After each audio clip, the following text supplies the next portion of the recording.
Time now for All Things Gators, All Things Orange and Blue. That's Dan Hick, and I'm Frank Frangie. What's up, Hick? se-ortho.com, Southeast Orthopedic Specialists for all your orthopedic needs. That's the site you can go to if you want some information. Good to be with you. What a weird week. Yeah. What a strange thing to look on Sunday at noon and watch the Gators in front of a nice crowd, by the way. A lot of Gator fans made the trip. Beautiful day. I'm not as bullish on the win, so I'll let you start because I'm going to be critical, I think, of the victory of 52-17 over Eastern Washington. Yeah, first of all, the crowd. I was in Philadelphia with the Jags, but they announced 72. Look, what'd you figure? 60, 65 are probably in there, which is a good crowd, darn good crowd, all things considered. Great crowd, yeah. Yeah, so it's a good crowd. Yeah, as far as the game, I thought it was a game about. Look, I think Florida is who they are. They're not beating them 73-7. That day's over. Yeah. 52-17, and I didn't see all of it, Dan. I watched as much of it as I could coming back from Philly. But my guess is, there's still some holes. Every time I looked up, Eastern Washington was moving the ball. Mm-hmm. So, and I'm guessing that's probably what you're referring to. But look, I think Florida is what they are, Dan. I think they're a team that, they're right in the middle of the pack of those average SEC teams. They're not as good as Alabama or Georgia, although Georgia probably should have lost. But I think they're a middle of the pack team. They needed to win the game. They need to beat Missouri. They need to play well when LSU comes in, and then we'll see where they stand. So no, I probably felt a little better about it than you did. I'm glad Jalen Kitna got to play some. I'm glad Anthony Richardson hit some big plays. It was going to be easy because you got the better players. But the win, I'm not all excited about it, but there's not a whole lot that bothered me about it that I didn't expect coming in. How about you? Frank, 411 yards they gave up. I mean, that's not good enough. That's Eastern Washington. They were running through them. They were throwing by them.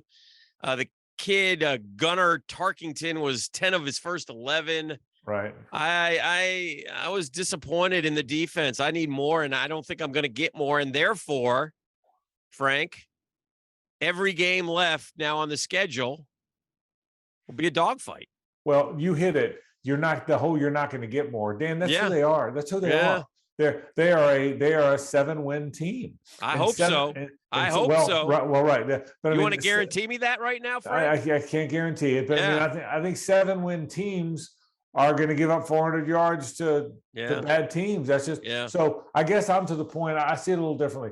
I know who they are now. I think you're still waiting to look up one day, and here comes Huey Richardson and Mark Murray. They're not on. They're not on the team. Murray. Okay, I'll take Mark Murray. That's fine. Sharif Floyd and threw me Kenny Mark Powell. Murray people. Shout out wherever you are, Mark. They're not on the team.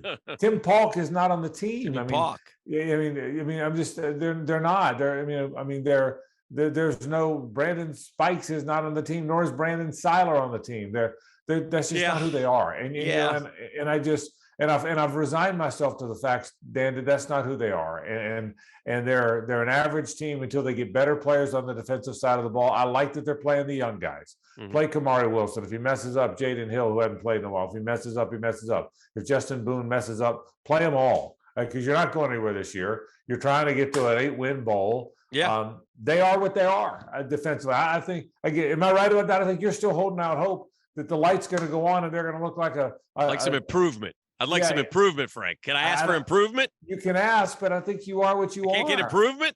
Can I try a different scheme? Can I try something else? I think. You know what I miss, Frank? I miss the day, and this used to be an annual Gator event, and you would know right away. And I miss the day where the other team has the ball, they turn to hand the ball off, and there's a gain of a half a yard. Right. I miss those days. Those days were fun. Yeah, and then be 2nd and 11. Right. And then they might go back to pass and they pressure them and maybe sack them and be 3rd and 18. I miss those days, Frank. Wistfully, I say. Yeah, you don't even need Tony McCoy. You would settle for Ian Scott, wouldn't you? Yeah, I would settle for Ian right now. You're on a roll. Keep it going. You would take Tron Lefevre right now. I think listen, I think there are two things. I think everybody moves the ball on everybody nowadays. There's no more. Well, there's some truth to that. Yeah. Stuff. I mean, the way the offenses are today, everybody moves the ball. So what I took out of that is the young guys got to play a little bit. the offense, Anthony Richardson, even though he made the one pick, he played free and easy. Yeah. The backup got to play a little bit. Caleb Douglas, I've kind of wondered why we haven't seen young guys like him. You know, he's all heralded, but obviously he's not ready to be playing him. I thought it was an old school blowout. It's just in the Spurrier days that would have been 73-7. We're not in the Spurrier days, you know. Well, they had the 7th most yards in school history. Yeah. Another slight concern is Anthony Richardson got nicked up again, had to go in the tent. We can't bubble wrap him. He's got to play, aggressively. And by the way, for Gator fans, we needed Georgia to blow out Missouri. This is a worse sign because Missouri's had success against Florida, including last year, and they're coming and they've won in the swamp before it. So they won't be intimidated at a high noon game.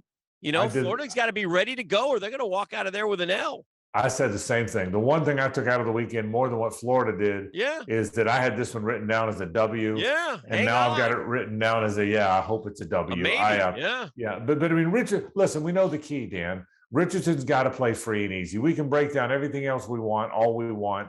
The receivers are okay. Justin Shorter getting deep made me happy. Ricky Pearsall's a pretty good player. We probably need the ball in his hands more. That long run was something special. We need the ball in his hands more. But listen, we said it before the season ever started. Every Gator fan that follows us says it. The national media guys say it.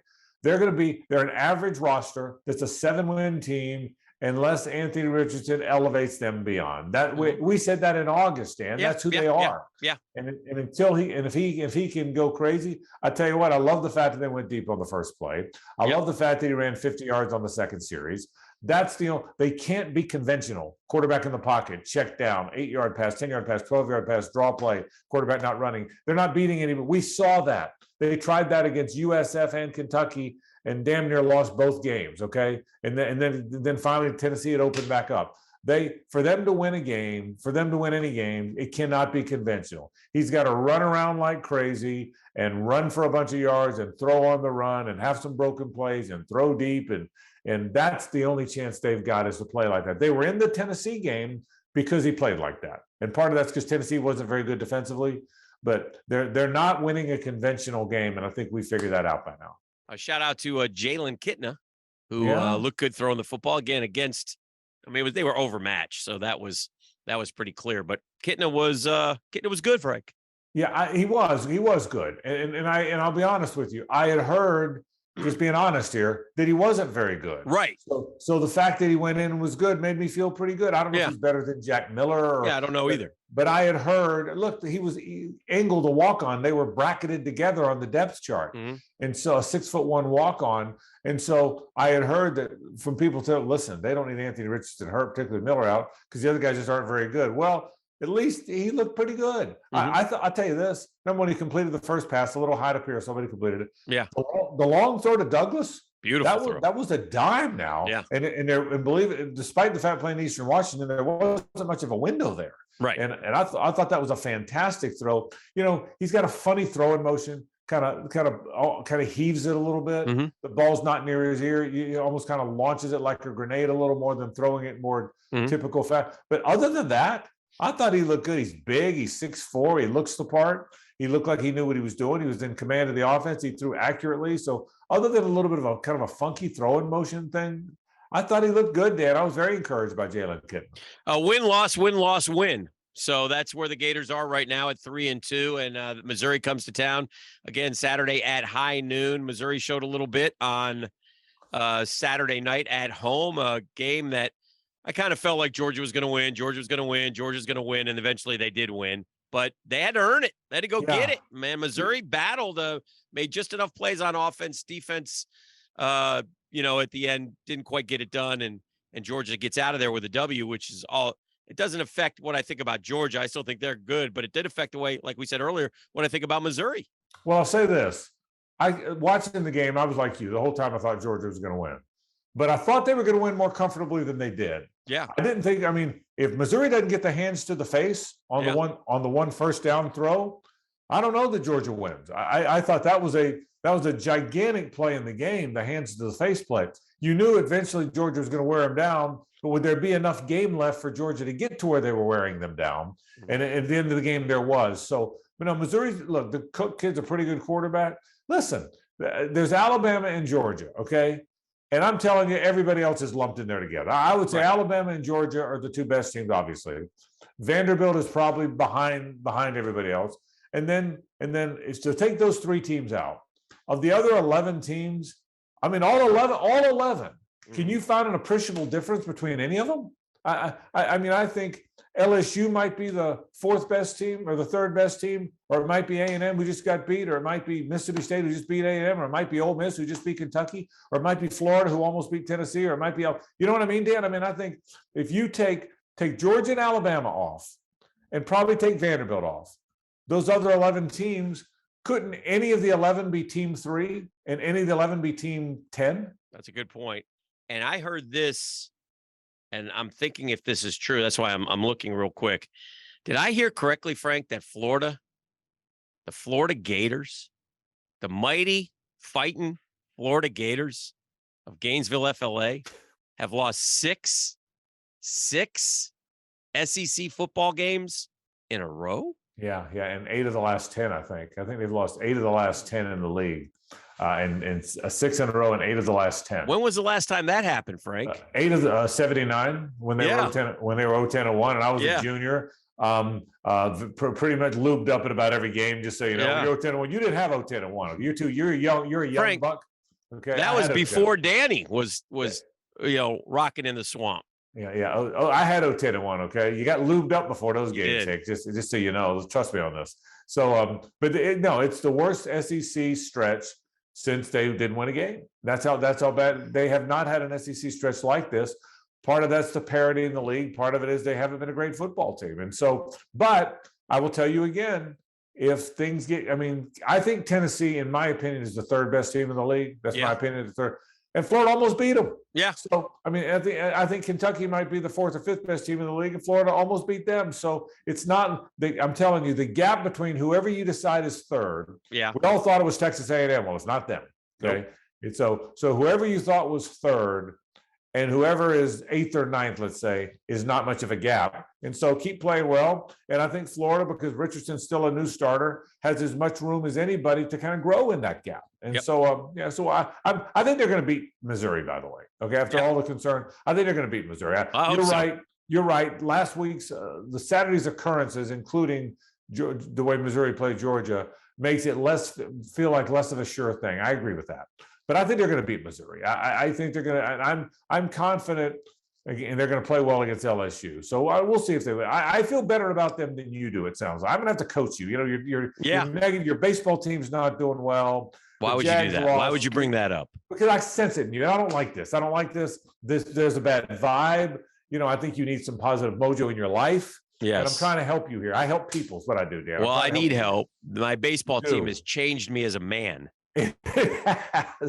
You're always happy guy. I've known Dan Hickens forever. I've known you 80 years, and you've always been happy guy. It's changed me as a man, as a human being. I'm watching that. So listen, they're going to play well against Missouri. It is homecoming. That does matter still a little bit. Yes, it is at home. That is still the swamp. I think that matters.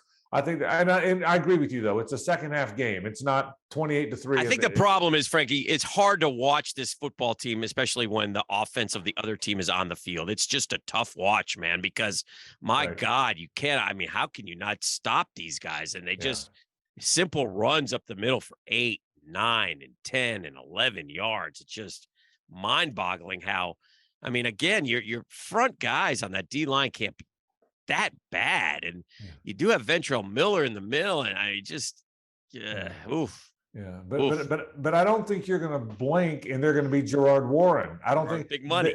They are who they are, Dan. And I really thought they are. That's who this team is. And I think what you're seeing, you're going to see. So you got to make, again, comes back to what I've said it a bunch of times, because they're limited defensively, because they don't have great weapons outside on offense.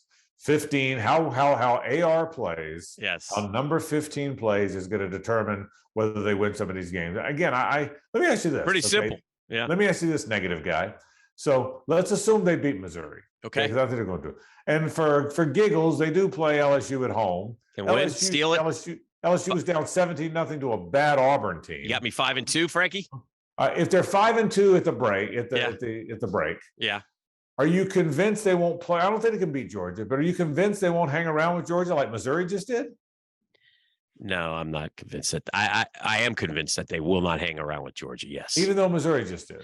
Yeah, because this game matters. I know. This is Jacksonville. This is Yeah, Florida, yeah. Georgia. This is statement game. Yeah. We had a coach once say they write books about this game, Frankie. Yeah. Well, So I hear you, but yes. I watched Georgia against Kent State, the mighty Fighting Kents. Yeah. Okay, the Roy Kents. Jack Lambert went to Kent State. I watched them against Mizzou. Okay, Yeah. the Fighting Mizzous. Yeah. Blaine Gabbert. Kellen Winslow. And so maybe there's a crack in the armor, just a touch, just a Maybe. little. I mean, I don't want a big crack, just a little crack. You know, Crack is good. Just a little crack in the armor. Is all I'm asking for. You know, crack. so anyway, so we'll see. What I took out of the game is Richardson made some big plays. I think it's in there. It's 2 games in a row. I think the receivers there's a comfort level between he and them a little bit. I think offensively the line is still pretty good. I don't think Florida's very good defensively. They're not going to be good defensively against anybody they play. They're going to have to get into the 30s to win any of these games, Missouri included. But I think they might do that. That's my take watching the whole thing. It should be exciting. Frank, good stuff today. As always, love talking Gators with you. And we'll get after it next week, hopefully after a victory. We got to stop the win-loss thing. So, and we got hoops right around the corner as well. So I'm excited. I'm practicing. excited. I'm going to pick you up a little bit. Is what I'm going to do. I'm not real optimistic about hoops either. That's all. Let's not go there right now. Listen, between now and next week, folks, I'll pick him up. You'll have another Dan Hicken next week. That's All Things Gators, All Things Orange and Blue. Dan Hicken, Frank Franchi. Thank you, Southeast Orthopedic Specialists, the best in the business. se-ortho.com for all your orthopedic needs in the Jacksonville area. Frank, have a great week. Go Gators. You too, Hick.